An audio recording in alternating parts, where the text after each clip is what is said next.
मेरे प्यारे स्टूडेंट, आज हम बात करने वाले हैं आपके सामाजिक विज्ञान के एक महत्वपूर्ण चैप्टर के बारे में, जिसका नाम है मुद्रण संस्कृति और आधुनिक दुनिया।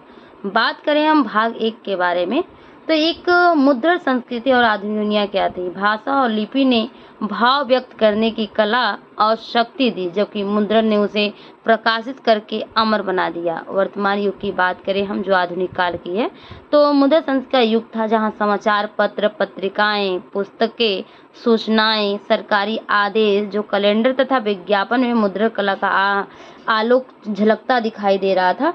जहां हम बात करें कि ये इतिहास का एक वास्तविक इतिहास को जीवन बनाया जाता था, जहां मुद्रण कला का आविष्कार पूर्वी एशिया में हुआ और यूरोप में भारत पहुंचा। मुद्रण कला ने शिक्षा, ज्ञान और विज्ञान का विकास करके सामाजिक जीवन को ही बदल दिया था।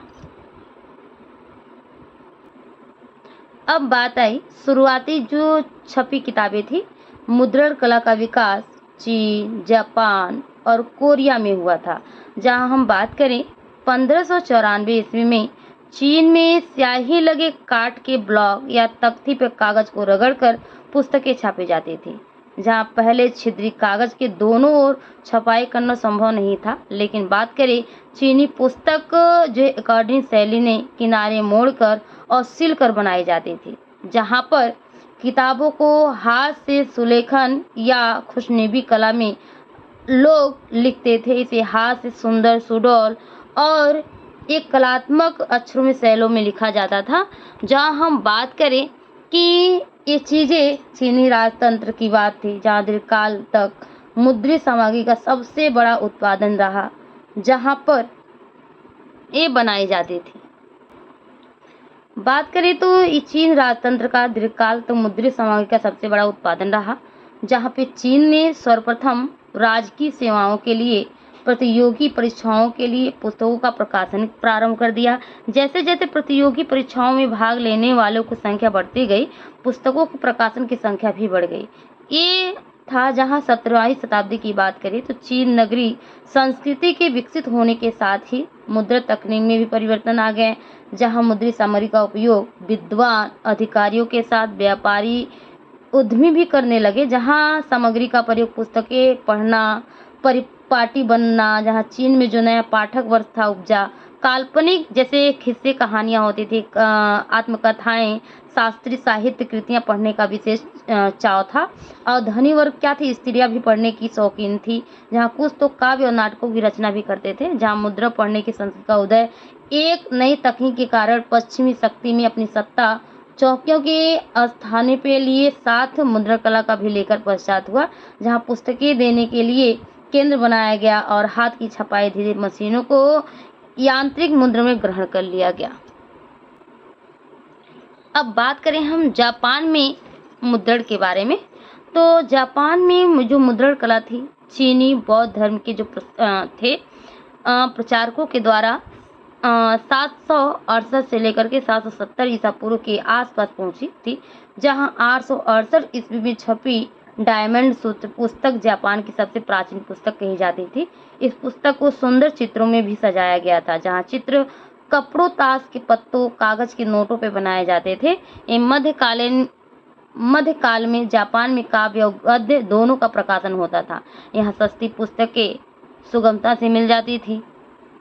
जहां बात करें 8वीं शताब्दी में योदो तोक्यो के नाम से नगरी क्षेत्रों उन्नत नगरी संस्कृति का विकास हो गया, जहां इसे हमें चाय घर के मंजरों पे देखा जाता था, जहां कलाकारों और रचनाओं दिखाई पड़ते थे। हस्तमुद्रित विविध हिसाब किताब, चाय अनुष्ठान, फूल साजी, शिष्टाचार और रसोई में लिखी गई थी, जहां इनकी बहुत अधिक संख्या दुकानों की जो पुस्तकालयों में देखी जा सकती थी।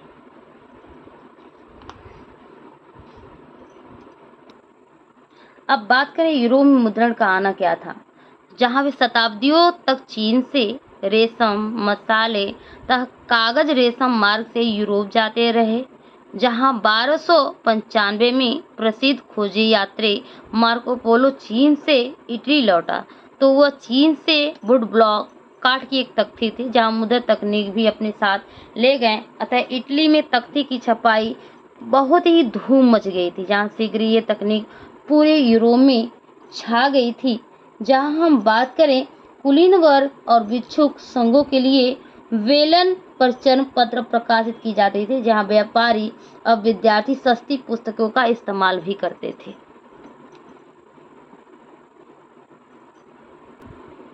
बात करें वेलम, ये चर्म पत्र या जानवरों के चमड़े से बनी लेखन की सतह थी, जिसे वेलम कहा जाता था। बात करें किताबों की मांग बढ़ने के कारण यूरोप के व्यापारी पुस्तकों का निर्यात करने लगे थे, जहां नए नए स्थानों पर पुस्तक मेलों का आयोजन करके उनकी मांग बढ़ाई जाती थी तथा नई तकनीक खोजकर लागत मूल्य घटाने का प्रयास भी किया जाता था। जहां सुलेखकों और किताबों के लिए अब रोजगार के अवसर भी बढ़ गए थे, जहां पुस्तक विक्रेता उन्हें काम पर रखने लगे थे।